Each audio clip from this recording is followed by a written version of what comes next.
আপনারা দেখছেন টিভি24 news network. সবশেষ আপডেটে স্বাগত জানাচ্ছি আমি তাসমিয়া টুম্পা। ফ্লোরিডা স্টেটের ট্যাম্পায় ইউনিভার্সিটি অফ সাউথ ফ্লোরিডার 2 পিএইচডি শিক্ষার্থী হত্যাকাণ্ডকে ঘিরে চাঞ্চল্যকর নতুন তথ্য সামনে এসেছে। আদালতের নথি এবং নিহতদের পরিবারের অভিযোগে উঠে এসেছে ঘটনার আগেই সন্দেহভাজন ব্যক্তির বিরুদ্ধে একাধিক অভিযোগ করা হয়েছিল, কিন্তু সেগুলো গুরুত্ব পায়নি। ফলে সময়মতো ব্যবস্থা নিলে হয়তো এই ভয়াবহ হত্যাকাণ্ড এড়ানো সম্ভব ছিল। এই মামলার প্রধান অভিযুক্ত হিশাম আবু খারবিয়ে, যাকে 2টি প্রথম ডিগ্রি হত্যার অভিযোগে অভিযুক্ত করা হয়েছে। নিহত 2 শিক্ষার্থী জামিল লিমন এবং নাহিদা বৃষ্টি দুজনই ছিলেন মেধাবী এবং গবেষণামুখী শিক্ষার্থী। আদালতের নথিতে বলা হয়েছে, অভিযুক্তের অতীতেও সহিংস আচরণের ইতিহাস ছিল। এর মধ্যে রয়েছে ব্যাটারি এবং পারিবারিক সহিংসতার মতো অভিযোগ। নতুন তথ্য অনুযায়ী গত শুক্রবার তার গ্রেপ্তার আগে আরেকটি গুরুতর ঘটনা ঘটে। পুলিশ রিপোর্টে বলা হয়েছে, তিনি হঠাৎ করে লুটস এলাকায় তার পরিবারের বাসায় যান। সেখানে তিনি তার ছোট বোনকে জোরপূর্বক ধরে ফেলেন এবং তাকে চুমু দেওয়ার চেষ্টা করেন। এ সময় তার পরনে শুধু একটি তোয়ালে ছিল বলে উল্লেখ করা হয়েছে। ঘটনাটি অত্যন্ত অস্বস্তিকর এবং উদ্বেগজনক হওয়ায় পরিবারের সদস্যরা দ্রুত আইনশৃঙ্খলা বাহিনীকে খবর দেন। এরপরই তাকে গ্রেফতার করা হয়।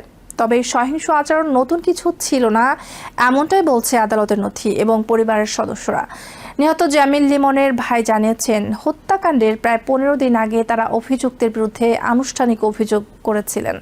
অভিযোগে বলা হয়েছিল, ওই ব্যক্তি মারাত্মক রাগ নিয়ন্ত্রণ সমস্যায় ভুগছিলেন এবং তার আচরণ ছিল অস্থির ও হুমকি স্বরূপ।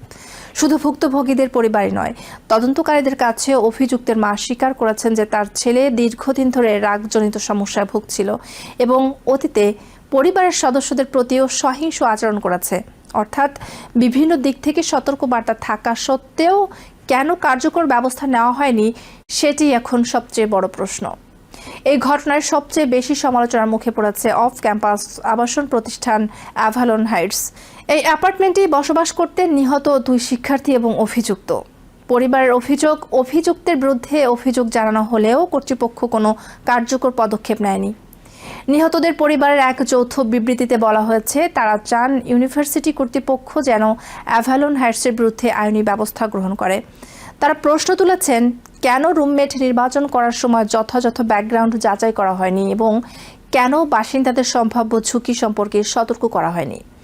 পরিবারগুলো আরও দাবি করেছে, অ্যাপার্টমেন্ট কমপ্লেক্সটির নিরাপত্তা ব্যবস্থা ছিল দুর্বল। পর্যাপ্ত সিসিটিভি, নজরদারি, নিরাপত্তারক্ষী বা জরুরি সাড়া দেওয়ার ব্যবস্থা ছিল না। তাদের বক্তব্য, অভিযোগ পাওয়ার পরও কেন দ্রুত এবং শক্ত পদক্ষেপ নেওয়া হয়নি, কেন অভিযুক্তকে সরিয়ে দেওয়া হয়নি বা বিষয়টি গুরুত্বের সঙ্গে দেখা হয়নি। এই প্রশ্নগুলো এখন শুধু ভুক্তভোগীদের পরিবারের নয়, বরং বৃহত্তর সমাজের মধ্যেও আলোচনার জন্ম দিয়েছে।